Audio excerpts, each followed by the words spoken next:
যারা মার কোলে থেকে কথা বলেছেন, সাক্ষ্য দিয়েছেন, এমন 3 জন ঐতিহাসিক কুলের শিশুর কথা ঘটনাটা আপনাদের সামনে পেশ করব। 3 জনের মধ্যে 2 জনের কথা আল্লাহ কালামে পাকের মধ্যে উল্লেখ করেছেন, 2 জনের কথা কোরআনুল কারীমে আছে, আর 1 জন শিশুর কথা হাদিস শরীফে আল্লাহর নবী তিনি আমাদেরকে জানাইছেন, যাও এনেছেন ইমাম বুখারী রহমতুল্লাহি আলাইহি তার বুখারী শরীফের মধ্যে। পবিত্র কোরআনের মধ্যে যে 2 জন কুলের শিশু মার কোলে থেকে কথা বলেছেন, যে 2 জনের কথা আল্লাহ কোরআনে উল্লেখ করলেন, এর একজন হলেন হযরত ঈসা আলাইহিস সালাম, যিনি মার কোলে থেকে জাতিকে সম্বোধন করে তিনি তেনার মার পবিত্রতার সাক্ষ্য দিয়েছেন। হযরত ঈসা আলাইহিস সালামের আম্মার নাম কি? হযরত মরিয়ম আলাইহিস সালাম। মরিয়ম আলাইহিস সালামের উপরে যখন তার কওম অপবাদ দিচ্ছিল যে মরিয়ম তোমার বিয়ে হয় নাই, সন্তান পেলা কোথা থেকে, তখন হযরত মরিয়ম আলাইহিস সালাম কোনো কথা না বলে সন্তানের দিকে ইশারা করেছিলেন। ফাআশারাত ইলাইহি, আল্লাহ কালামে পাকের মধ্যে বলেন, মরিয়ম তখন কোলের শিশুর দিকে ইশারা করলেন যে আমাকে কিছু জিজ্ঞেস করতে হবে না, তোমরা আমার সন্তানকে জিজ্ঞেস করো। ফাকালা ইন্নী আব্দুল্লাহ আতানিয়াল কিতাবা ওয়া জাআলানি নবিয়্যা। হযরত ঈসা আলাইহিস সালাম মায়ের কোল থেকে তিনি কথা বললেন, শাহাদত আঙ্গুল উঁচু করে তিনি বলতেছেন, ইন্নী আব্দুল্লাহ, আমি হলাম আল্লাহর গোলাম। আতানিয়াল কিতাব, আল্লাহ পাক আমাকে কিতাব দিয়েছেন। ওয়া জাআলানি নবিয়্যা, এবং তিনি আমাকে নবী হিসাবে পাঠাইছেন। তোমরা আমার মাকে মিথ্যা কোনো অপবাদ দিও না। আমি আমার মার গর্ভ থেকে দুনিয়ায় এসেছি আমার মাওলার ইশারায়, আল্লাহ পাকের কুদরতি ফয়সালায়। এক্ষেত্রে আমার কোনো ধরনের মা এর সাথে এই ব্যাপারে কোনো অন্যায় কাজ করেন নাই, অন্যায় কাজে মা জড়িত হন নাই। তোমরা আমার মা মরিয়ম আলাইহিস সালামের ব্যাপারে কোনো মিথ্যা বা কোনো সন্দেহমূলক কিছুই তোমরা বলবা না। ভাইরা বন্ধুরা, আল্লাহ পাক কোরআনুল কারীমের মধ্যে উল্লেখ করেন, মরিয়ম আলাইহিস সালাম ওনার গর্ভে সন্তান আসলো, অথচ মরিয়ম আলাইহিস সালামের বিয়ে হয় নাই। জিবরাইল আমিন তিনি এসে একটা ফু দিলেন, এতেই করে হযরত মরিয়ম আলাইহিস সালাম তিনি গর্ভবতী হয়ে গেলেন। যদিও মরিয়ম তিনি বলেছিলেন, কেমন করে এটা সম্ভব, আমার তো বিয়ে হয় নাই, কোনো পুরুষের সাথে আমার কোনো স্পর্শ লাগে নাই, তাহলে কেমন করে সন্তান দেওয়া সম্ভব? জিবরাইল আলাইহিস সালাম বললেন, আমার আল্লাহর হুকুম যখন যেখানে যেভাবে হয় সেভাবেই হয়ে যায়। এখানে যুক্তির কোনো প্রয়োজন নাই, বাস্তবতার কোনো প্রয়োজন নাই, এখানে কোনো নিয়ম কানুনেরও প্রয়োজন নাই। আল্লাহর কুদরত যখন যেটা প্রকাশ করতে চায় প্রকাশ হয়ে যায়, কারণ মালিক সমস্ত বিষয়ের উপর ক্ষমতাবান। ওয়া হুয়া আলা কুল্লি শাইইন কাদির,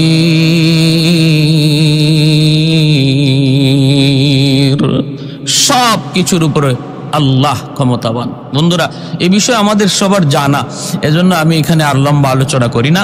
2 নম্বর, ওই কুলের শিশু, যে শিশু তার মার কুলে থেকে কথা বললেন, তিনি হলেন আল্লাহ যার কথা কোরআনে উল্লেখ করেছেন। তিনি কে? তিনি হলেন হযরত ইউসুফ আলাইহিস সালাম। ওনার জমানায় ইউসুফ আলাইহিস সালামের পবিত্রতার ব্যাপারে যে শিশুটা সাক্ষী দিয়েছিল, ওই শিশুর কথা আল্লাহ কোরআনের মধ্যে সূরা ইউসুফে উল্লেখ করেছেন। ফাশাহিদা শাহিদুম মিন আহলিহা, জুলাইখার পরিবার থেকেই একটা কুলের শিশু, মার কুল থেকে যে শিশু দুধ খায়, কথা বলার কোনো প্রশ্নই উঠে না, যুক্তিতেই ধরে না, এমন শিশুটা হযরত ইউসুফ আলাইহিস সালামের পবিত্রতার ব্যাপারে, তিনি যে নির্দোষ, জুলাইখা দোষ করেছে, অপরাধ করলে জুলাইখার, ইউসুফ আলাইহিস সালামের কোনো অপরাধ নাই, অথচ জুলাইখা ইউসুফ আলাইহিস সালামকে অপরাধী বলছে। ওই অবস্থায় আজিজে মিসরের সামনে ইউসুফ নবী বলেন আমি দোষ করি নাই, দোষ করেছে জুলাইখা। জুলাইখা বলে আমি দোষ করি নাই, দোষ করেছে তোমার এই গোলাম। ওই অবস্থায় একজনে বলে হ, একজনে বলে ন, একজনে বলে সে করেছে আর একজন বলেন আমি করি নাই। সাক্ষ্য দিবে কে? আজিজে মিসর কার কথা বিশ্বাস করবে? ইন দ্য মিন টাইম যেই শিশুটা ইউসুফ আলাইহিস সালামের পক্ষে সাক্ষী দিয়ে ওনাকে নির্দোষ প্রমাণ করেছিল, সে ছিল একজন মায়ের কোলের শিশু। অবাক, আশ্চর্য বিষয়, আজিজে মিসর পর্যন্ত অবাক হয়ে গেল। জুলাইখা একটা নয়, দুইটা নয়, 7টা গেটের ভিতরে ইউসুফ আলাইহিস সালামকে নিয়ে ঢুকলো, তাকে নিয়ে অপরাধ করানোর জন্য। কিন্তু আল্লাহর পয়গম্বর সাইয়্যিদুনা ইউসুফ তিনি সাথে সাথে অস্বীকার করলেন। তিনি বললেন অসম্ভব, এমনটা আমি করতে পারবো না, অন্যায় কাজে জড়িত হতে পারবো না, কারণ আমার মালিক আমাকে দেখতেছেন।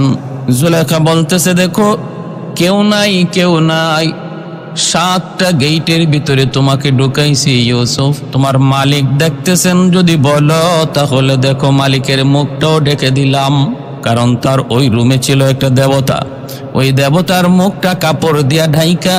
জুলাইখা বলতেছে ইউসুফ মানুষ তো দেখে নাই, এমনকি মানুষ দেখার প্রশ্ন ওঠে না, যেই মালিকের কথা বলছো সেই মালিকের মুখটাও কাপড় দিয়ে ঢেকে দিলাম। অতএব আর কোনো টেনশন নাই, কেউ দেখে নাই, কেউ শুনে নাই, কেউ শুনবেও না, কেউ দেখবেও না। সাইয়্যিদুনা ইউসুফ আলাইহিস সালাম বললেন জুলাইখা তুমি তোমার যাকে মালিক হিসাবে মনে করো, মাবুদ মনে করো, তুমি তোমার মাবুদের মুখ ঢাকতে পারো, কিন্তু আমি যাকে মাবুদ মনে করি, আমি যার বন্দেগী করি, গোলামি করি, তার মুখ কখনো ঢাকা যায় না, তার চোখ কখনো আড়াল করা যায় না। তিনি সর্বক্ষণ সর্ব অবস্থায় তিনি দেখেন, এবং তার মুখটাকে ঢাকবার, তার চোখটাকে ঢাকবার ক্ষমতা কারো নাই। তিনি হলেন আমার আল্লাহ, যিনি সর্বত্র বিরাজমান, যিনি সর্বত্র হাজির ও নাজির। অতএব আমি অসম্ভব, আমি এই মন্দ কাজে জড়িত হব না। সাথে সাথে তিনি দৌড় দিলেন, বাঁচার জন্য যদ্দূর চেষ্টা করার প্রয়োজন তা তিনি করলেন। দৌড় দিয়ে দরজার কিনারা পর্যন্ত পৌঁছলেন। তিনি ভাবতেছেন এই মুহূর্তে আমার কদ্দূর পর্যন্ত ক্ষমতা রয়েছে আল্লাহর হুকুম মানার, অন্যায় থেকে বাঁচার, গুনাহ থেকে বাঁচার জন্য কি পরিমাণ শক্তি আমার রয়েছে। কয় দরজা পর্যন্ত, দরজার মধ্যেই তো বিশাল তালা ঝোলানো, তালা খোলা আমার কাম নয়, তালা পর্যন্ত পৌঁছা আমার কাম, বাকিটা করবেন মালিক। মালিক আমি আমার সাধ্য মতো দৌড় দিলাম, দরজা পর্যন্ত পৌঁছলাম, বাকি কাজটা করবা তুমি মাওলা। এই বইলা তিনি দৌড় দিলেন গুনাহ থেকে বাঁচার জন্য, অপরাধ থেকে বাঁচার জন্য। এই বলে হযরত সাইয়্যিদুনা ইউসুফ আলাইহিস সালাম তিনি দৌড় দিয়ে ওই যে দরজার কিনারা পর্যন্ত পৌঁছে গেলেন। আল্লাহ পাক রব্বুল আলামিন বলে ওয়াল্লাযীনা জাহাদু ফীনা লানাহদিয়ান্নাহুম সুবুলানা ওয়া ইন্নাল্লাহা লামাআল মুহসিনিন। আল্লাহ পাক বলেন বান্দা আমাকে পাওয়ার জন্য যখন সামনে আগায়, আমি আল্লাহ তার সামনে রাস্তাগুলি সব আসান করে দিই। আমাকে পাওয়ার জন্য যখন বান্দা সামনে অগ্রসর হয়, আমি তার সামনের রাস্তাগুলি সব খুলে দিই, তখন আমি তার পথে সাহায্য করি। তাহলে বোঝা গেল আল্লাহকে পাওয়ার জন্য যখন চেষ্টা করে তখন আল্লাহ সাহায্য নাজিল হয়, চেষ্টা না করলে আল্লাহ তারে সাহায্য করতে আগান না। আমি আল্লাহকে পাওয়ার জন্য এক কদম যদি সামনে আগাই, আল্লাহ পাক আমার কাছে সামনে আমাকে পাওয়ার জন্য মালিক 2 কদম সামনে আগান। হাদিসে কুদসির মধ্যে এসেছে মান তাকাররাবা ইলাইয়া শিবরান তাকাররাবতু ইলাইহি জিরা ওয়া মান তাকাররাবা ইলাইয়া মাশিয়ান তাকাররাবতু ইলাইহি হারওয়ালা। আল্লাহ পাক বলেন এক কদম তুমি সামনে আগাও, তোমাকে কোলে নেওয়ার জন্য আমি আল্লাহ 2 কদম সামনে আগাবো, আমাকে পাওয়ার জন্য তুমি পায়ে হেঁটে আগাও, আমি আল্লাহ তোমাকে কোলে নেওয়ার জন্য দৌড়ায় সামনে আগাবো। বাইরা আস-সাইয়ু মিন্নি ওয়াল ইতমামু মিনাল্লাহ। আমার আপনার কাম হলো চেষ্টা করা, আমার আপনার কাম হলো চেষ্টা করা। গন্তব্যে পৌঁছে দিবেন আল্লাহ, গন্তব্যে পৌঁছে দিবেন আল্লাহ। সাইয়্যিদুনা ইউসুফ আলাইহিস সালাম তিনিও আল্লাহকে পাওয়ার জন্য দৌড় দিয়া সাধ্যমতো তিনি দরজা পর্যন্ত পৌঁছে গেলেন। বাকিটা করবেন আল্লাহ। সাথে সাথে আল্লাহ পাক ওই তালাটা কুদরতি ভাবে আল্লাহ খুলে দিলেন। ইউসুফ আলাইহিস সালাম দৌড় দিয়া দরজা পার হলেন, সামনে আর একটা দরজা, ওখান পর্যন্ত গেলেন। বাকিটা করলেন আল্লাহ। সামনে আর একটা দরজা, দৌড় দিয়ে ওই পর্যন্ত গেলেন, বাকিটা করলেন আল্লাহ। একে একে 7টা তালা কুদরতি ভাবে আল্লাহ পাক খুলে দিলেন। 7টা গেট পাড়ি দিয়া যখন সামনে আগান, পিছনে জুলেখা। জুলেখা ইউসুফ আলাইহিস সালামের পিছনে পিছনে দৌড়ায়। ইউসুফ আলাইহিস সালাম সামনের দিকে দৌড়ান, জুলেখা পিছন থেকে ইউসুফ আলাইহিস সালামের জামা ধরে টান দিল, জামাটা ছিঁড়ে গেল। ইউসুফ আলাইহিস সালাম আর জুলেখা 7 গেটের সামনে মেইন গেটের বাহিরে আসা মাত্রই দেখে আজিজে মিসর জুলেখার স্বামী দাঁড়ায় আছি, জুলেখার স্বামী দাঁড়ায় আছে। আজিজে মিসরের সামনে দুজন যায় হাজির। স্বামী তো অবাক হয়ে গেল দেখা, ব্যাপার কি? পিছনে স্ত্রী দৌড়ায়, সামনে ইউসুফ, দুজনে এসে তার সামনে হাজির। অবাক নয়নে তাকায় রইছে, যেন চোখ তার প্রশ্ন করে, কি ব্যাপার, কি হয়েছে তোমাদের, কি হলো?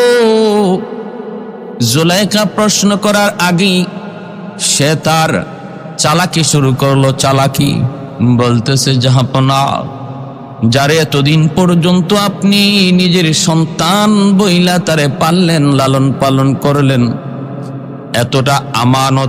এতটা আমানতদারি, যার মধ্যে বিশ্বস্ততা, যার মধ্যে আছে, আপনি মনে করলেন সেই আজকে আপনার সাথে বিশ্বাসঘাতকতা করেছে, সেই আজকে আপনার আমানতে খেয়ানত করেছে। বলে কি? সে আপনার আমানতে খেয়ানত করেছে, এই কথা বোঝাইতে চাইল ইউসুফ আমার সাথে অন্যায় করার জন্য আন্দরে ঢুকছিল। কত বড় জঘন্যতম অপবাদ মুহূর্তের ভিতরে। যেন আল্লাহ বলে নারীদের ষড়যন্ত্র বড় কঠিন। এমনকি আল্লাহ পাক রব্বুল আলামিন শয়তানের ষড়যন্ত্রের ব্যাপারে আজিম বলেন নাই, কঠিন বলেন নাই। নারীর ষড়যন্ত্রের ব্যাপারে আল্লাহ আজিম শব্দ ব্যবহার করেছেন। ইন্না কাইদা কুন্না আজিম। নারীদের ষড়যন্ত্র শয়তানের ষড়যন্ত্রের চেয়েও কঠিন।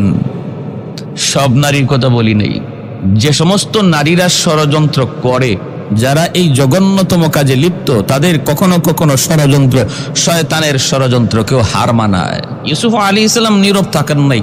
যখন ওনার উপরে একটা মিথ্যা অপবাদ দেওয়া হচ্ছে, শরীয়তের বিধান হলো আপনার উপরে কেউ মিথ্যা অপবাদ দিবে আর চুপ থাকবেন না, এটা শরীয়তের বিধান নয়। বিধান হলো আপনি প্রতিবাদ করবেন, যে না, আমি এই দোষী নই, সে মিথ্যা বলতেছে, আমি তার সাথে অন্যায় করার জন্য ভিতরে ঢুকি নাই, সে আমাকে ফুসলাইয়া আন্দরের ভিতরে নিয়ে ঢুকলো, আমি ঢুকি নাই, আমাকে ঢুকাইছে, এবং সে অন্যায় করতে চাইছে, অপকর্ম করতে চেয়েছে, আমি সায় দেই নাই, আমি মানি নাই। আজিজে মিসর পড়লো বিপাকে। স্ত্রীর কথা বিশ্বাস করবে নাকি সাইয়্যিদুনা ইউসুফ আলাইহিস সালামের কথা বিশ্বাস করবে? ওই অবস্থায় ইউসুফ আলাইহিস সালামের নির্দোষ হওয়ার ব্যাপারে যে সাক্ষ্য দিয়েছিল, সেই সাক্ষী ছিল একটা দুধের শিশু মায়ের কুলে। আপনারা বলুন, দুধের শিশু কথা বলতে পারে না? দুধের শিশু কথা বলতে পারে না, কিন্তু আল্লাহর কুদরতে পারে। যখন আল্লাহ চান, আল্লাহ যখন চান, তখন দুধের শিশু না শুধু, গাছও কথা বলতে পারে, মাছও কথা বলতে পারে, প্রাণীও কথা বলতে পারে, মৃত ব্যক্তিও কথা বলতে পারে, যদি আল্লাহ চান। যদি কে চান? আল্লাহ। কাদিরে কুদরত দারি বরকামাল, কাদিরে কুদরত দারি বরকামাল, আনতা রব্বি আনতা হাসবি যুল জালাল, আনতা রব্বি আনতা হাসবি যুল জালাল। সমস্ত ক্ষমতার মালিক কে? আল্লাহ। আল্লাহ সব কিছু পারেন, এমন কোনো কাম নাই যা আল্লাহ পারে না। আমরা যা পারি না আল্লাহ তা পারেন, আমরা যা দেখি না আল্লাহ তা দেখেন, আমরা যা শুনি না আল্লাহ তা শোনেন। ওই অবস্থায় দুধের বাচ্চারা সাক্ষী দিয়ে বলতেছে, আজিজ মিসিরকে বাদশাহ জাহাপনা, আমি আপনাকে বলি, আমি বলবো না ইউসুফ নির্দোষ, জুলাইখা নির্দোষ, এমন কথা বলবো না। আপনাকে একটা সূত্র বলে দেই, এই সূত্রের আকারে আপনি সামনে আগাইলেই কে দোষী কে নির্দোষ আপনি নিজেই বুঝে ফেলবেন। কি সেই সূত্র? সূত্রটা হলো, আপনি সাইয়্যিদুনা ইউসুফ আলাইহিস সালামের আপনি জামা পরীক্ষা করেন, যদি তার জামা সামন দিক দিয়ে ছেঁড়া পান, সামন দিক দিয়ে যদি ছেঁড়া পান, তাহলে বুঝবেন ইউসুফ দোষী। কারণ ইউসুফ অন্যায় করতে চেয়েছেন, জুলাইখা বাধা দিয়েছে। ওই অবস্থায় জুলাইখার হাতের দ্বারা তার জামা ছিঁড়ছে, সামনের দিকে ছিঁড়া থাকলে বুঝবেন ইউসুফ দোষী, জুলাইখা নির্দোষ। আর যদি পিছন দিক দিয়ে জামা ছেঁড়া পান, তাহলে বুঝবেন ইউসুফ নির্দোষ, জুলাইখা দোষী। তখন বোঝা গেল ইউসুফ তিনি চান নাই, ভাগতে চেয়েছেন, অন্যায় থেকে বাঁচতে চেয়েছেন, আর জুলাইখা পিছন দিক দিয়ে ওনাকে টান দিছে। এই কথা বলতেই আজিজে মিসর কয়, ভালো কথা, তাহলে জামা পরীক্ষা করি। জামা পরীক্ষা করে দেখলো ইউসুফ আলাইহিস সালামের জামা সামন দিকে নয়, সামন দিকে নয়, জামা ছেঁড়া পাওয়া গেল পিছন দিকে। সূত্র মোতাবেক প্রমাণ হয়ে গেল সাইয়্যিদুনা ইউসুফ তিনি নির্দোষ, আর জুলাইখা হলো দোষী। এরপরও কিন্তু স্ত্রীর বিচার করে নাই আজিজে মিসর, কিছু গালমন্দ করছে, আর বিষয়টাকে ধামাচাপা দেওয়ার জন্য সাইয়্যিদুনা ইউসুফ আলাইহিস সালামকে কারাগারে নিক্ষেপ করেছিল, সেটা ভিন্ন কথা। আমার উদ্দেশ্য শুধু এটা যে এমন তিন কোন শিশু যারা মার কুলে থেকে কথা বলেছেন, দুজনের কথা আল্লাহ কোরআনে বলেছেন, আর একজন কুলের শিশুর কথা আল্লাহর নবী তার হাদিস শরীফে বলেছেন। আসুন সে হাদিস শরীফের ঘটনাটা কি সেটা আমরা জানি। সেই ঘটনাটা হয়তো আমাদের অনেকেরই অজানা। বনি ইসরাইলের একজন বহুত বড় বুজুর্গ ছিলেন, বহুত বড় একজন আল্লাহর ওলি ছিলেন, যার নাম ছিল হযরত জুরাইজ আলাইহিস সালাম। এই জুরাইজ তিনি একজন বুজুর্গ আল্লাহ ওয়ালা। বনি ইসরাইলে আল্লাহকে পাওয়ার জন্য, ইবাদত বন্দিগির জন্য সংসার ছেড়ে, জনপদ ছেড়ে পাহাড়ে জঙ্গলে নির্জনে চলে যাওয়ার একটা বিধান ছিল, সুযোগ ছিল, যার কারণে বহু মানুষ, বহু বুজুর্গ তারা সব কিছু ছেড়ে, বিয়ে শাদী, মা বাবা আত্মীয় স্বজন ছেড়ে শুধু আল্লাহর পাগল হয়ে পাহাড়ে জঙ্গলে নির্জনে তারা সময় কাটাইছেন। এদেরই মধ্যে একজন হলেন হযরত জুরাইজ, যিনি বসতি ছেড়ে দিয়া আল্লাহকে পাওয়ার জন্য, আল্লাহর প্রেমে আর আল্লাহর মহব্বতে নির্জন এক জঙ্গলে একটা সামান্য কোড়েঘরের মতো বানায়া সেখানে রাত দিন আল্লাহর বন্দেগী করতেন, জিকির আজকার করতেন, নামাজ কালাম পড়তেন, আর আল্লাহর প্রেমে ডুবে থাকতেন। এভাবেই চলছে। কিছু লোক ওনার ভক্ত, কিছু মুরিদান রয়েছে। স্বাভাবিকভাবেই আল্লাহওয়ালা মানুষদের পক্ষে কিছু মানুষ থাকে, তাদের ভক্ত কিছু থাকে। আবার কিছু মানুষ এমনও থাকে যারা আল্লাহওয়ালাদেরকে মহব্বত করে না, বরং অন্তরে হিংসা রাখে, বিদ্বেষ রাখে। এটা সর্বকালে ছিল, আজও আছে, ভবিষ্যতেও থাকবে। এমন আলেম বিদ্বেষী, ওলামা বিদ্বেষী, আল্লাহওয়ালা বিদ্বেষী কিছু মানুষ, যাদের অন্তরে যদিও নামাজ কালাম পড়ে, বলে আমি ইসলাম মানি, বলে আমি নামাজ পড়ি, কিন্তু আল্লাহওয়ালাদের ব্যাপারে অন্তরে মহব্বত নাই, বরং অন্তরে হিংসা আর বিদ্বেষ। অতএব সমাজে দুটোটা গ্রুপই ছিল। ওই অবস্থায় জুরাইজ তিনি নির্জনে একা একই আল্লাহর বন্দেগী করতেছেন। আমার ভাইয়েরা বন্ধুরা, একদিন মা সন্তানকে দেখার জন্য তিনি জঙ্গলে গেলেন নির্জনে, যেখানে বসে বসে জুরাইজ আল্লাহকে পাওয়ার জন্য, আল্লাহর বন্দেগী করার জন্য তিনি জায়গা বেছে নিয়েছেন। মা দরজার সামনে যায় দেখতে পেলেন দরজা বন্ধ। কেন দরজা বন্ধ? ভিতরে জুরাইজ নামাজ পড়তেছেন, নামাজ। মা দরজার বাহির থেকে ডাক দিলেন, বাবা জুরাইজ, বাবা জুরাইজ বলে তিনি ডাক দিলেন, কিন্তু জুরাইজ তো নামাজে। তিনি বলবেন যে আমি নামাজে, তাও তো পারেন না। আবার নামাজ ভাঙবেন, দরজা খুলবেন, তিনি মনে করতেছেন এটাও না হয় না, ঠিক আছে আমি নামাজটা শেষ করি, তারপরে দরজা খুলে দেখবো মা কেন এসেছেন। এইদিকে মা কয়েকটা ডাক দেওয়ার পরেও যখন জুরাইজ দরজা খুললেন না, মা তখন আর ডাকাডাকি না করি তিনি চলে আসলেন। জুরাইজ নামাজ শেষ করে দরজা খুলে দেখেন মা দরজার বাহিরে নাই, মা তো চলে গেছেন। দ্বিতীয় দিন মা আবার আসলেন, একই অবস্থা, দরজা বন্ধ। ওই দিনও জুরাইজ নামাজের মধ্যে তিনি মগ্ন। মা ডাকতেছে বাবা জুরাইজ, কিন্তু তিনি তো ভাবতেছেন আমি নামাজ শেষ করিনি, নামাজ শেষে আমি দেখবো মা কেন এসেছেন। নামাজ শেষ করলেন, মা এর ভিতরে চলে গেলেন। দ্বিতীয় দিনও মা ডাকলেন, কিন্তু সন্তানের ডাকের জবাব পান নাই। তৃতীয় দিন মা আবার আসলেন, একই অবস্থা, দরজা বন্ধ, ভিতরে জুরাইজ নামাজে মগ্ন। আবারও ডাক শুরু করলেন। জুরাইজ ভাবলেন নামাজটা শেষ করেই মার ডাকটা শুনবো, দরজা খুলে দিব। ওই দিনও কিন্তু মা ডাকাডাকি করো, যখন দরজা খুলল না, মা তো আর জানেন না ভিতরে জুরাইজ নামাজে মগ্ন, তিনি তো আর জানেন না, বুঝেন না। মা চলে যাচ্ছেন, কিন্তু 3 দিন সন্তানের সাড়া না পাওয়ার কারণে,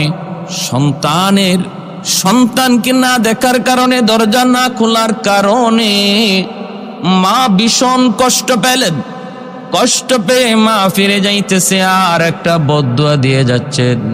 মা যাইতেছে আর বলতেছে 3 দিন আসলাম, তোরে ডাকলাম, কিন্তু তুই দরজা খুললি না, তুই তোর বন্দিগিতে লিপ্ত, ঠিক আছে তুই তোর বন্দিগি লইয়া থাক, তুই তোর বন্দিকে লইয়া থাক, আমি মার প্রয়োজন নাই আর আমারও তোর প্রয়োজন নাই।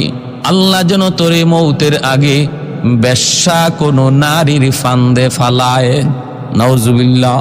এ ভাই, মার দোয়া বদদুয়া, বাবার দোয়া বদদুয়া সন্তানের জন্য সরাসরি আল্লাহর দরবারে কবুল। এটা আমার নবী বলেছেন, 3 ব্যক্তির দোয়া বদদুয়া আল্লাহর দরবারে সরাসরি কবুল। মাঝখানে কোনো বাধা থাকে না রে যুবক। সালাসাতুন দাওয়াতুম মুস্তাজাবাতুন লা শাক্কা ফিহ, দাওয়াতুল মাজলুম ওয়া দাওয়াতুল মুসাফির ওয়া দাওয়াতুল ওয়ালিদ আলা ওয়ালাদিহি। একদল হলো মজলুমের দোয়া বদদুয়া আল্লাহর দরবারে সরাসরি কবুল। দ্বিতীয় হলো মুসাফিরের দোয়া বদদুয়া আল্লাহর কাছে সরাসরি কবুল। তৃতীয় হলো বাপ মার দোয়া বদদুয়া আল্লাহর কাছে সরাসরি কবুল। এজন্য দুর্বলের উপরে জুলুম করো না, দুর্বলের উপরে জুলুম করো না, কারণ দুর্বলের আহাজারি আল্লাহর আরশ পর্যন্ত পৌঁছতে কোনো বাধা থাকে না। দুর্বল যদি কয় মালিক আমি দুর্বল, আমি অসহায়, এজন্য কেউ আমার পক্ষে কথা বলে না। আজকে সমাজে বিচার বসলো, দুর্বলের পক্ষে কেউ কথা বলে না, দুর্বলের পক্ষে কেউ রায় দেয় না, দুর্বলের পক্ষে কোনো লোক পাওয়া যায় না।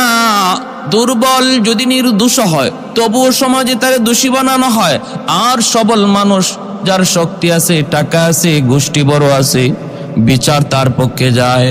এজন্য মনে রাখবা, কোনো দুর্বল মানুষের উপরে বিচার আচার জুলুম কইরা তুমি যদি আজকে তার উপরে বিজয়ী হয়ে যাও, মামলার রায় যদি তোমার হাতে নিয়ে যাও, মনে রাখবা এই মামলা এখানেই শেষ নয়, এটা দুনিয়ার আদালত থেকে আসমানি আদালতে যায় জমা হয়। যদি কোনো মামলা দুনিয়ার আদালত থেকে আসমানি আদালতে যায়, ওই মামলা থেকে রেহাই পাওয়ার কোনো উপায় নাই। এজন্য রে আমার ভাই, খেয়াল করে শোনেন, মামলা দুনিয়াতে শেষ করে যাবেন, কোন মামলা আসমানি আদালতে যেন না যায়। মৌতের আগে আগে সব মামলা দুনিয়াতে ডিসমিস করেন। কার উপরে জুলুম করেছেন, মৃত্যুর আগে আগে মাপ চেয়ে নেন। কার হক নষ্ট করেছেন, মৃত্যুর আগে আগে তার হক তার ফিরিয়ে দেন। আল্লাহর আদালতে যেন মামলা না গড়ায়, যদি গড়ায় তাহলে মস্ত বড় বিপদ। 2 নম্বর হলো মুসাফিরের দোয়া বদদুয়া। মুসাফিরকে কষ্ট দিও না, পারলে তার কাছ থেকে দোয়া নিও। 3 নম্বর হলো বাপ মাকে কষ্ট দিও না। বাপ মারে এমন কোনো কষ্ট দিও না যেই কষ্টে যায়। এই অবস্থায় যদি তোমার মরণ হয়, যত বড় নামাজি, যত বড় দিনদার, যত বড় আল্লাহওয়ালা, যত বড় হাজি আর যত বড় গাজী হও না কেন, যদি মার দিলে কষ্ট থাকে, বাবার দিলে কষ্ট থাকে, তাহলে কোনো আমলি আল্লাহর কাছে তোমাকে মাফ করাইতে পারবে না, নাজাত দিতে পারবে না। মৌতের আগে আগে মাকে খুশি করো, বাবাকে খুশি করো, তাহলে সমস্ত ইবাদতের হিসাব আল্লাহর কাছে পাইবা, আর নতবা কোনো হিসাব মিলবে না। ভাইয়েরা, বন্ধুরা, জুরাইজের মা চলে যাইতেছেন আর ভাবতেছেন আর বদদুয়া দিচ্ছেন, 3 দিন তোর কাছে আসলাম, ডাকাডাকি করলাম, কেন আসলাম আমি মা? এতদূর পর্যন্ত তুই জানার চেষ্টা করলি না। তুই তোর নামাজে মগ্ন, ঠিক আছে, তুই নামাজেই থাক, তুই তোর বন্দেগীতেই থাক, তুই তোর জিকির আজকারেই থাক, আমার প্রয়োজন নাই। তোরে যেন মৌতের আগে আগে আল্লাহ কোনো বেশ্যা নারীর ফান্দে ফালায়, নাউজুবিল্লাহ। এ যুবক,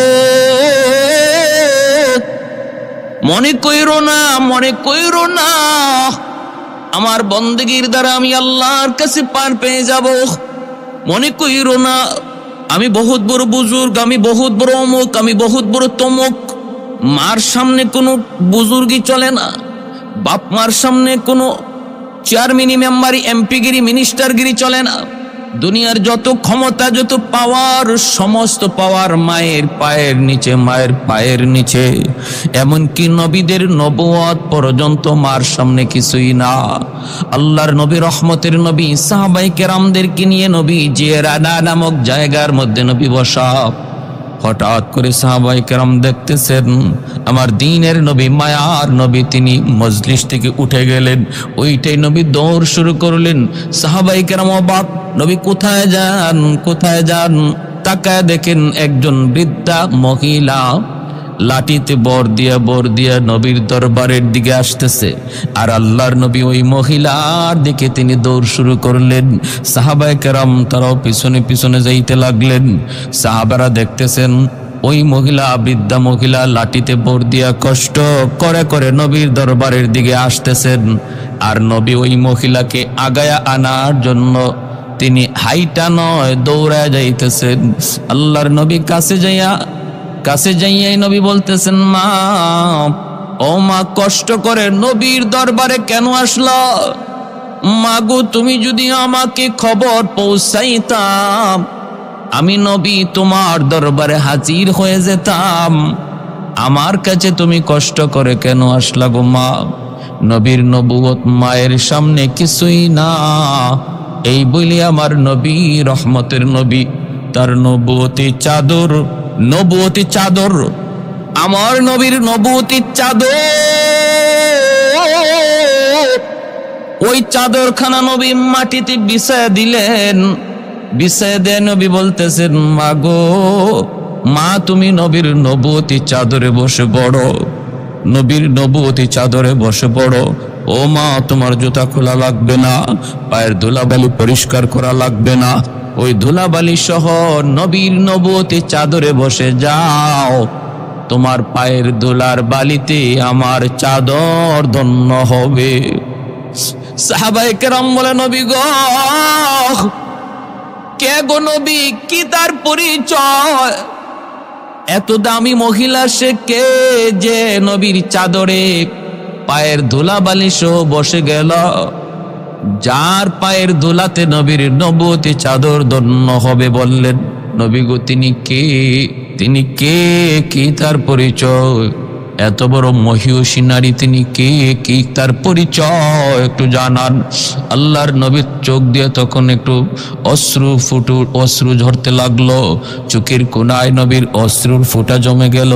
নবী তখন বলতেছেন, সাহাবীরা শোনো, তোমরা তো জানো আমি নবী জন্মের আগেই বাবা হারাইছি, তারপরে কিছুটা বুঝ হওয়ার পর মা হারাইলাম, কিন্তু তাও তো জানো আমি নবীকে একজন মহিলা দুধ খাওয়ায় বড় করছেন।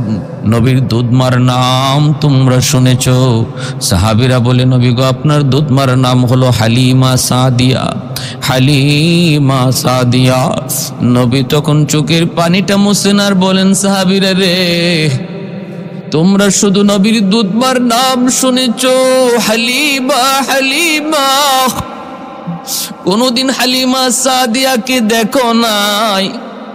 আজকে নিজের চোখে দেখে নাও। নবীর নবতী চাদরে যিনি বসলেন তিনি আর কেউ নন, তিনি হলেন নবীর দুধমা, যার নাম হলো হালিমা সাদিয়া, যার নাম হলো হালিমা সাদিয়া। তিনি তোমাদের নবীর দুধমা, তিনি হলেন নবীর দুধমা। আল্লাহর নবী বুঝাইলেন, সাহাবীরা রে, মনে রাখো, মার সামনে আমি নবীর নবুয়ত কিছু না, আমি নবীর নবুয়ত কিছুই না। এজন্য যুবক, মনে রাখো, তুমি যত কিছুই হও না কেন, সন্তান তুমি যত বড়ই হও না কেন, দুঃখিনী মার সামনে তুমি কিছুই না। কারণ তোমার জীবনে যত পাওয়া সব কিছুর পিছনে মায়ের দোয়া, তোমার জীবনের সব কিছুর পিছনে বাপ মার দোয়া। সাবধান, মনে রেখো, আমার কোনো আচরণে যেন মা কষ্ট না পায়। যদি কষ্ট পায়া অন্তর থেকে বদদুয়া দিয়া দেয়, ওই বদদুয়া কিন্তু আল্লাহর আরশ পর্যন্ত পৌঁছতে কোনো বাধা থাকে না। জুরাইজের মা বদদুয়া দিলেন কি, আল্লাহ যেন তোর মৌতের আগে কোনো বেশ্যা নারীর ফান্দে ফালায়। কবুল হয়ে গেছে আল্লাহর দরবারে, হয়ে গেছে। জুরাইজ ফান্দে পড়ে গেলেন। কি ছিল সেই ফান্দ হলো, ওই জঙ্গলে এক রাখাল একটা মেয়ের সাথে অপকর্ম করলো, আর মেয়েটা গর্ভবতী হলো। গর্ভবতী হইয়া সন্তান চলে আসলো। সন্তান যখন ভূমিষ্ঠ হয়ে গেছে, তখন দুজন পড়ছে বিপদে। এতদিন পর্যন্ত যাই অন্যায় করছি না করছি কোনো আলামত ছিল না, এখন তো সন্তান, বহুত বড় আলামত আমাদের অপকর্মের। মানুষ জিজ্ঞেস করবে, এলাকার মানুষ জিজ্ঞাসবে, সন্তান পাইছো কই? তোমার বিয়া হইছে না, সন্তান পাইছো কই? জবাব দিমু কি? এটা তো আর লুকানো যাবে না। কি করি? রাখাল বলতেছে, শোনো, আমার কাছে একটা বুদ্ধি আছে। কি বুদ্ধি? বুদ্ধি হলো, তুমি যদি আমার কথা বলো যে এই সন্তানের বাপ আমি, তাহলে আমি হইলাম একটা সাধারণ রাখাল। এলাকার মানুষজন মুহূর্তের মধ্যে আমাকে হত্যা করবে, কারণ দুর্বলের উপরে বিচার 100 প্রয়োগ করতে সমাজ জানে। সবলের উপরে বিচার হয় না, কিন্তু দুর্বল যদি কোনো অন্যায় করে, এখানে একদম 100 বিচার করতে সবাই প্রস্তুত। আল্লাহ নবী কথা হাদিস শরীফে বলছেন যে এই ধরনের অপরাধের কারণে অতীত যুগের বহু কওমকে আল্লাহ ধ্বংস করে দিছে। ইদা সারিকা ফীহিমুশ শরীফ তারাকু ওয়া ইদা সারিকা ফীহিমুদ দাঈফ আকামু আলাইহিল হাদ্দা। 100 হদ কায়েম করে দুর্বলের উপর, আর সবল যদি একই অন্যায় করে এড়ায়া যায়। কেউ তখন বিচারে আসতে চায় না, বসতে চায় না। আল্লাহর নবী বলেন, সমাজের এই অন্যায় থেকে বেঁচে থাকবা, কারণ এই অপরাধের কারণে অতীত যুগের বহু কওমকে আল্লাহ ধ্বংস করে দিয়েছেন, সমূলে ধ্বংস করে দিয়েছেন। ওই রাখাল বলতেছে, শোনো, আমি দুর্বল, অন্যায় করছি, ঠিক আছে, আমি অন্যায় করেছি, কিন্তু যদি আমার কথা তুমি বলো, তাহলে আমার উপায় নেই, তোমারও উপায় নেই। আমাকে হত্যা করবে, তোমাকে হত্যা করবে। বাঁচার একটা পথ আছে আমার মাথায়, সেটা হলো একজন সবলের নাম বলে দিবা, তার বাপ অমুক, সবল একজন মানুষের নাম বলবা, তাহলেই সমাজের মধ্যে একটা দ্বন্দ্ব লাগবে, কারণ সবলের পক্ষে কিছু লোক থাকবে, আর আমি আর তুমি মাঝখান দিয়ে বেঁচে যাব। কয়, আমার কাছে লোক কয়েকজন বাউ হয়ে গেছে গিয়া। কয়, কে? কয়, লোকটা হলো এলাকার মানুষ যারে পিশাব মনে করে, অসংখ্য অগণিত ভক্ত তার আছে, ওই যে জঙ্গলে তাকে জুরাইজ, তিনি তো বহুত বড় বুজুর্গ, তিনি তো বহুত বড় আল্লাহওয়ালা, আমিও জানি, তুমিও জানো। কিন্তু আমাদের বাঁচার জন্য অপরাধটা তার গায়ে যদি চাপাইয়া দাও আর বলো যে এই সন্তানের পাপ জুরাইজ, তাহলে তার কিছু মুরিদান থাকবে, এরা এই কথাকে বিশ্বাস করবে না। আর তার বিরুদ্ধে যে কিছু মানুষ আছে, তারা এটার সুযোগ মনে কইরা এলাকার মধ্যে একটা দ্বন্দ্ব লাগবে, আর মাঝখান দিয়ে তুমি আমি বেঁচে যাব। মহিলারা যখন এই বুদ্ধি শিখাইয়া দিল, মেয়েটা এলাকার মানুষের কাছে, বসতির কাছে এমনই বলল। আমাদের সমাজও এমন আছে না নাই, অন্যায় করে একজন আর দোষ চাপানো হয় অন্যজনের উপর। দোষ করে একজনে আর শাস্তি ভোগ করে অন্যজনে। এটাও আমাদের সমাজে আসেনি না নাই? বলে আছে, হাজারও আছে। আর যদি কোনো উলামায়ে কেরামের কোনো দোষ পাওয়া যায়, সেটা যদি ছোট হয়, সেটাকে পাহাড় পরিমাণ বড় করা হয়। উলামায়ে কেরামের বিরুদ্ধে আমাদের সমাজে একদল মানুষ ছিল, আছে, থাকবে, যারা তাদের দোষ ত্রুটি সর্বদা খুঁজে বেড়ায়। আলেম যদি বউ নিয়েও কোথাও যায়, এটাকেও কালার করার চেষ্টা করে, এটাকেও অন্যায় কাজে ফালাইয়া দেওয়ার চেষ্টা করে, তাকে হেনস্থা করার, তাকে অপদস্থ করার কৌশলে কিছু নাস্তিক, কিছু মুরতাদ, কিছু ইসলাম বিদ্বেষী মানুষ সর্বদা তৎপর রয়েছে। এজন্য একজন আলেম তার প্রতিটা কদমও সতর্কতার সাথে দিতে হয়, কারণ আমার পিছনের লোক আছে। ভাইয়েরা, বন্ধুরা, এজন্য জুরাইজ তিনি আল্লাহর বহুত বড় ওলি। অপবাদ দিয়ে দিল। এলাকার মানুষেরা জিজ্ঞেস করে, মেয়েটাকে সন্তান পাইলে কোথায়? মেয়েটা তখন বলতেছে, আমি সন্তান কোত্থেকে পাইলাম? এটা যদি তোমাদেরকে বলি তাহলে তোমরা কি বিশ্বাস করবা? মানুষে কয় বিশ্বাস করবো না মানে ঘটনা কি, কে করেছে এমন? নাম বল। কয় তাহলে বলি, বিশ্বাস যদি করো তাহলে বলতেছি, শোনো, তোমাদের পিসাব, যারে তোমরা পীর ভাবো, যারে তোমরা বুজুর্গ ভাবো, যারে আল্লাহওয়ালা ভাবো, ওই যে জঙ্গলে থাকে একটা করে জুরাইজ, সেই আমার সাথে অন্যায় করেছে, অপরাধ করেছে, আমার সাথে অন্যায় কর্মে লিপ্ত হয়েছে, এর ফলে সন্তান হয়েছে। এই কথা শোনা মাত্রই এলাকার মানুষের মধ্যে দ্বন্দ্ব লেগে গেল। একদল বলতেছে অসম্ভব হয় না, আর একদল যারা ছিল ওই জুরাইজের বিরোধী, তারা সবল হয়ে গেল, সুযোগ পেয়ে গেল। সর্বদা যারা সুযোগের সন্ধানে থাকে, দেখি একটা কিছু পাই কিনা, দেখি একটা সুযোগ পাই কিনা, দেখি কোনো একটা বিষয় ঘটে কিনা, সেই সুযোগটারে কাজে লাগায় নিল। সমস্ত মানুষ এক হয়ে বলতেছে, এইবার সুযোগ যায়, আর সুযোগ হাতছাড়া করা যায় না। বুঝছি জঙ্গলে কেন গেল, কেন জঙ্গলে যায় ইবাদত করে, বুঝছি কেন সে নির্জনে গেল, এই অন্যায় করার জন্য, অপরাধ করার জন্যই সে বসতি ছেড়ে দিয়েছে। এই বুঝি তার উদ্দেশ্য। এই বইলা এলাকার মানুষ, বেশিরভাগ মানুষ সমবেত হইয়া যখন রওনা দিল, এলাকায় কিছু বিরোধী দল দাঁড়াইল, কিন্তু না মারামারি এলাকায় হলো। তারপরে গেল জঙ্গলে, যাইয়া জুরাইজের ওই ঘর, যেই ঘরে বসে বসে তিনি আল্লাহর বন্দেগী করেন, ওই ঘরে যাইয়া হামলা শুরু করলো। জুরাইজ ভিতর থেকে আওয়াজ দিয়া বলেন, কে গো তোমরা, কে, কেন এমন করো, একটু কারণ বলো। কি ছিল আমার অন্যায়, কি অপরাধ, কেন আমার ঘর ভাঙ্গা? বাহিরে বের হওয়া মাত্রই লোকগুলি কয়, এখন তো তুমি বুঝবাই না, অন্যায় করার পরে অপরাধী কিছু বুঝে না, এটাই ঠিক। অন্যায় করার পরে অপরাধী কিছু বুঝে না, নিজের নির্দোষ বলে, এটাই তো বাস্তবতা। তুমি তো এখন বলবা আমি কিছু বুঝি নাই, আমি কিছু করি নাই, বলে কি ঘটনা বলো? কই মেয়েটারে জিজ্ঞেস করো, কি ব্যাপার বলো। মেয়েটারে জিজ্ঞেস করতেছে এলাকার মানুষ, মেয়ে বল, বিয়ে ছাড়া তোর কাছে সন্তান আসলো কেমন করে? মেয়েটা তখন বলতেছে, আমার সন্তানের বাবা হলো এই জুরাইজ। নাউজুবিল্লাহ। আল্লাহর ওলি জুরাইজ আসমান ভেঙ্গে যেন মাথায় পড়লো।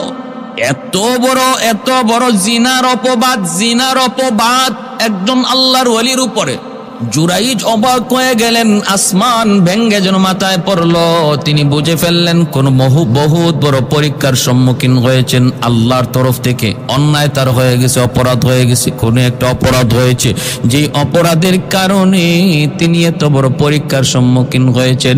আল্লাহওয়ালারা যখনই কোনো বিপদে পড়ে, যখনই কোনো মুসিবত হয়, তখনই তারা নিজের দিকে খেয়াল করে, আমার কোন অন্যায় হলো, কোন অপরাধ হলো, আমার কোন গুনাহ হয়ে হয়ে গেল, আমার দ্বারা কোন ত্রুটি হয়ে গেল, আমার জীবনের যত বিপদ যত মুসিবত সব কিছু আমার কোনো না কোনো অন্যায়ের কারণে। জহারাল ফাসাদু ফিল বাররি ওয়াল বাহরি বিমা কাসাবাত আইদিন নাস। আল্লাহ নিজে বলেন, ছোট হোক বড় হোক যত বিপদ, সমস্ত বিপদ তোমার হাতের কামাই। অতএব আল্লাহর ওলিরা তারা সর্বদা নিজের দিকে তাকাইতেন। এজন্যই তো সুলাইমান আলাইহিস সালাম যখন হুদহুদ পাখিকে পান না, তিনি তো বলবার কথা, আমার হুদহুদ কোথায়, হুদহুদ গেল কোথায়, এর কি হলো? কিন্তু সুলাইমান আলাইহিস সালাম হুদহুদের কি হলো এই প্রশ্ন না করে বলতেছেন, মা লিয়া লা আরাল হুদহুদা, আমার কি হলো, আমি যে আমার এত বড় নিয়ামত হুদহুদকে পাচ্ছি না, আমার কি হলো? তার মানে আমার দ্বারা কি ভুল হয়ে গেল, কি ত্রুটি হয়ে গেল? আল্লাহর ওয়ালারা সর্বদা নিজের দিকে তাকান। এজন্য মনে রাখবেন, আমার কোনো একটা নিয়ামত যদি কখনো ছিনায় যায়, কখনো চলে হাতছাড়া হয়ে যায়, অথবা কোনো একটা বিপদে আমি পড়ে যাই, যেটাতে পড়বার কথা না সেটার মধ্যে আমি পড়ি, তখনই বুঝতে হবে এটা আল্লাহর পক্ষ থেকে আমার চলার পথে একটা হুচট খাওয়ানো, আমার চলার পথে একটা হুচট খাওয়ানো, যেন আমি থেমে যাই, আমি ভুল পথে চলতেছি, আমার দ্বারা ভুল হচ্ছে। আল্লাহ থামায় দেওয়ার জন্য, আমার জীবনের গতি বেগ, আমার জীবনের গতিটারে আটকায় দেওয়ার জন্য এমন একটা হুচট খাওয়ান। সতর্ক মানুষ যারা যারা সতর্কতার সাথে চলে, তারা এটা বুঝতে পেরে সেখান থেকে ব্যাক করে, ভুল হলে তওবা করে। জোড়াই তিনিও বুঝতে পারলেন যে আমার এমন কোনো না কোনো একটা ভুল অবশ্যই হয়েছে, যাতে আল্লাহ নারাজ, যার কারণে আমি এই পরীক্ষার সম্মুখীন। কি সেই ভুল চিন্তা করে পেয়ে গেলেন আমার মা। আমার মা একদিন নয় 3 দিন এসেছেন। আমি নামাজি ছিলাম, মার কথায় সাড়া দেই নাই, হয়তো এতে আল্লাহ নারাজ হয়ে গেছেন, নারাজ। এখন আমার আপনার প্রশ্ন হলো, নামাজ পড়ি কার জন্য? আল্লাহর জন্য। এইদিকে আল্লাহর জন্য নামাজ পড়লাম, নামাজ ভাঙলাম না, মা ডাক দিল, বাবা ডাক দিল, এতে আল্লাহ নারাজ হয়ে গেলেন কেন? আমি তো আল্লাহর জন্য নামাজ পড়তেছি, কেন আল্লাহ নারাজ হলেন? ফিকহের কিতাবে মাসালা লিখেন, একটা মাসালা শোনা 70 রাকাত নফল নামাজ পড়ার চেয়েও বেশি সওয়াব। তাহলে মাসালাটা একটু শুনুন। আমরা তো মাসালা জানতে রাজি না, ওয়াজ শুনতে খুব ভালো লাগে, কিন্তু মাসলা মানতে রাজি না, মাসলা জানতে রাজি না, মাসলা শিখতেও রাজি না। নামাজ পড়তেছি 1 রাকাত ছুটে গেলে নামাজ কেমন করে পড়তে হয় তা জানি না, জানার চেষ্টাও করি না, বরং আরেকজনের দেখা দেখি নামাজ শেষ করে নেই। ঈদের নামাজ পড়ি, কেমন করে পড়তে হয়, কয়টা তাকবীর দিতে হয় জানি না, জানার চেষ্টাও করি না। আরেকজনে হাত উঠাইলো কি উঠাইলো না সেই দিকে লক্ষ্য করে অনেকে ঈদের নামাজ পড়ে ফেলে, জানাজার নামাজটা পর্যন্ত জানি না, মানুষের দেখা দেখি জানাজার নামাজ পড়ে ফেলি।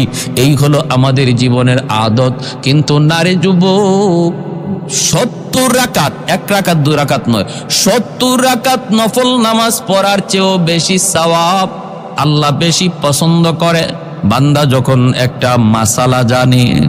তাহলে মাসালাটা আসুন শুনি। আমি যদি নামাজে থাকি আর এই অবস্থায় যদি আমার বাপ মা আমাকে ডাক দেন, তাহলে আমি নামাজ ভাঙবো নাকি ভাঙবো না? শরীয়তের মাসালা কি? বাইরে বন্ধুরা, মাসালা হলো আমি ফরজ নামাজে না নফল নামাজে, এটা আগে দেখতে হবে। আমি যদি নফল নামাজে থাকি আর ওই অবস্থায় বাপ মা আমাকে ডাক দেন, তাহলে মাসালা হলো ডাক কেন দিছে, এটা কি জন্য মা ডাক দিল, কি জন্য বাবা ডাক দিল, এটা নিয়ে ভাববার কোনো দরকার নাই। নফল নামাজে থাকলে সাথে সাথে নামাজ ভাঙতে হবে, সাথে সাথে নামাজ ভাঙ্গা বাপ মার ডাকে জবাব দিতে হবে। কারণ এইদিকে হলো নামাজ হলো নফল, বাপ মার ডাকে সাড়া দেওয়া হলো ফরজ। ফরজ আর নফলে যদি টাক্কর লেগে যায়, টক্কর বেজে যায়, তখন ফরজ প্রাধান্য পায়। এজন্য নফল নামাজে থাকলে বাপ মার ডাকে সাড়া দেওয়া ফরজ, নামাজ ভাঙতে হবে। আর যদি আমি ফরজ নামাজে থাকি আর একদিকে বাপ মা আমাকে ডাক দে, এ আব্দুর রকিব, বাবা আব্দুল করিম, তখন আমার চিন্তা করতে হবে ডাকটা কি জন্য। এটা কি ইমার্জেন্সি ডাক নাকি মা এমনি ডাক দিচ্ছেন? যদি আমি বুঝি যে ডাকটা এমনিতেই হয়তো কোনো কিছু জানতে চায়, কিছু জিজ্ঞেস করবে, যেটা আমি নামাজ শেষ করে গিয়া জানাইলেও হবে, বিষয়টা যদি এমন হয়, তাহলে মাসালা হলো নামাজ শেষ করো তারপরে ডাকে জবাব দাও। আর যদি আমি বুঝি যে না, ডাকটা ইমার্জেন্সি ডাক, ইমার্জেন্সি ডাক যদি বুঝি যে মা বিপদে পড়ে আমাকে ডাক দিছে, অথবা বাবা বিপদে পড়ে আমাকে ডাক দিছে, ডাকের ধরনে কয়, তখন মাসালা হলো ফরজ নামাজ সাথে সাথে ভাঙতে হবে আর বাপ মার ডাকে জবাব দিতে হবে। এখানে ফরজে ফরজে টাক্কর, কিন্তু প্রাধান্য পাবে মার বাবার ইমার্জেন্সি ডাক। হয়তো মা হুচট খায় পড়ে গেছে, অথবা বাবা বাথরুমে গিয়া মাথা ঘুরায় পড়ে গেছে, আর ডাক দিছে, কোথায় বেটা কোথায়, তাড়াতাড়ি আসো, আমার একটু ধরো। এই অবস্থা, এই রকম কোনো বিপজ্জনক কোন ডাক শুনলে পরে মাসালা হলো ফরজ নামাজ ভাঙ্গো, ডাকে সারা দাও। জুরাইস তিনি চিন্তা করলেন, আমি নামাজে ছিলাম, নফল নামাজ, হয়তো আমার মা আমার ডাকে জবাব না পায় মা কষ্ট পেয়েছেন, আর মা কি যেন বিড়বিড়া একটা বদদুয়া দিয়ে গেছেন। সাথে সাথে জুরাইস বলতেছেন, আমার গন্ডগোল কোথায় আমি বুঝে ফেলেছি, আমাকে তোমরা একটু সুযোগ দিবানি? আমি সব কথা মেনে নিব, আমাকে মারধর পরে করো, একটু সুযোগ দাও। বলে কি সুযোগ? মায়ের কাছে যাব। দৌড় দিয়ে জুরাইস মায়ের কাছে আসলেন, আয়েশা মায়ের পা ধরে মাপ চাইতেছেন। জুরাইস বলতেছেন, মা আমার দ্বারা বহুত বড় ভুল হয়ে গেছে গো মা, বহুত বড় অন্যায় হয়ে গেছে মা, তুমি মাফ করো। মনে রাখবেন রে যুবক, বাপ মার দিল এত নরম, সন্তান যত বড় অপরাধ করুক না কেন, যদি বাপ মার কাছে মাপ চায়, মাপ চাইতে দেরি হয়, মাপ করতে দেরি হয় না। সন্তান মা বাবার পা ধরতে রাজি হয়, দেরি হয়, বাপ মার দিল নরম হতে দেরি হয় না। ভাইরা বন্ধুরা, কারণ সকল বিপদ সবাই দেখে সহ্য করতে পারে, কিন্তু সন্তানের বিপদ বাপ মা দেখে সহ্য করতে পারে না। সন্তান যদি মার কাছে বাবার কাছে মাপ চায়, বাপ মার সাথে সাথে মাপ করে দেয়। এ যুবক, বাপ মার দিল খুশি করা দুনিয়ার সবচেয়ে বেশি আসান। পৃথিবীতে এত সহজ আর কোনো কাম নাই বাপ মারে খুশি করা যতটা সহজ। 1000 টাকা ব্যয় করতে হয় না রে যুবক। খালি কমলা নিয়ে যদি মায়ের কাছে সন্তান যায়, যদি বাবার কাছে যায় বলে, আব্বা আজকে বাজার থেকে খালি কমলা এনেছি মা তোমার জন্য, দেখবার সাথে সাথে মার দিল খুশি হয়ে গেছে, মার দিল খুশি হয়ে গেছে, মা খুশি হয়ে গেছে। এই কমলা মা কিন্তু একা খায় না, তোমার সন্তানকে আগে খাওয়ায়, তারপরে নিজে খায়, তারপরে তোমারে দেয়। আরে যুবক, কমলাটা যদি সন্তানের হাতে না দিয়া, বিবির হাতে না দিয়া, তুমি তোমার মায়ের হাতে দেও, বাবার হাতে দেও, দেখবা মার দিল খুশি হয়ে গেছে, মার দিল খুশি হয়ে গেছে। আমার সন্তান বাজারে গিয়েও আমার কথা ভুলে নেই। বাজারে যাওয়ার আগে যদি জিজ্ঞেস করো, মা গো, মা তোমার ঔষধ আসেনি, বাবা তোমার ঔষধ আসেনি, বাজারে যাওয়ার আগে মার কাছে জিজ্ঞেস করে যাও। মার এতটুকু জিজ্ঞেস করায় মার দিল খুশি হয়ে যায়। সন্তান বাজারে যাইতেছে, আমার কথা খেয়াল করছে, বাজার থেকে আসার সময় মার কথা খেয়াল করছে, খুশি হয়ে গেছে। রিদার রাব্বি ফি রিদাল ওয়ালিদাইন ওয়া সাকাতুর রাব্বি ফি সাকাতিল ওয়ালিদাইন, আও কামা ক্বালা নবী আলাইহিস সালাম। নবী বলেন, সন্তান যদি বাপ মারে খুশি করে, আল্লাহর সাথে সাথে তার উপর খুশি হয়ে যায়। সন্তান যদি বাপ মারে নারাজ করে, আসমানের মালিক সাথে সাথে নারাজ হয়ে যায়। জুরাইজ মায়ের পা ধরে যখন মাপ চায়, চোখের পানি ঝরাইয়া, মা গো, আমি বুঝে ফেলেছি আমি এত বড় কঠিন পরীক্ষায় কেন পড়লাম। ও মা, আমি বুঝে ফেলেছি, মা আমাকে মাফ করো, তুমি মাফ না করলে বিপদ থেকে উদ্ধার পাওয়ার কোনো সুযোগ নাই। মার দিল সাথে সাথে খুশ হয়ে গেছে। মা টান দিয়ে বুকে তুইলে কপালে চুমা খায়। মা যখন মাফ করে দিছে, জুরাই যাবার ওই মানুষগুলার কাছে আসলেন, মানুষগুলি দাঁড়ায় রইছে। জুরাই যাইসা বলেন, আমি এসেছি, এবার ফয়সালা হয়ে যাবে। কি বলতেছে তোমরা বলো। এই মহিলা, তুমি বলো কি বলতেছ। মহিলা বলতেছে, আমার সন্তানের বাবা আপনি। জুরাইজ বলতেছেন, ঠিক আছে, আমি যদি সন্তানের বাবা হই, আর এই মুহূর্তে আমি যদি বলি আমি নির্দোষ, আমি অন্যায় করি নাই, তোমরা আমার কথা বিশ্বাস করবা না। কারণ মহিলা নিজে বলতেছে, মেয়েটা নিজে বলতেছে, তোমরা আমার কথা বিশ্বাস করবা না। আমি যদি বলি আমি নির্দোষ, আমার কথা বিশ্বাস করবা না। কিন্তু এই মুহূর্তে কোনো সাক্ষীও আমার কাছে নাই, আমার কাছে কোনো সাক্ষীও নাই যে আমি বলবো আমি নির্দোষ প্রমাণ করব। তবে আমি আল্লাহর কাছে সাহায্য চাইব, আমার মাওলার কাছে সাহায্য চাইব। আমি যদি বলি আমি দোষী, কিন্তু আমার আল্লাহ জানেন আমি নির্দোষ, এজন্য আমি আমার মালিকের কাছে সাহায্য চাইব। তোমরা সমস্ত মানুষ উপস্থিত থাকো। আজ আমার পক্ষে সাক্ষী দিবে এমন একজন দুধের শিশু, কুলের শিশু, যেই শিশুটা জন্মের পর মাত্র মায়ের দুধ খায়। কথা বলার তার কোনো শক্তি নাই, বয়স হয় নাই, কিন্তু আজকের মামলার সাক্ষী দিবে সে। তোমরা শুধু শুনবা। কই কে সেই দুধের শিশু?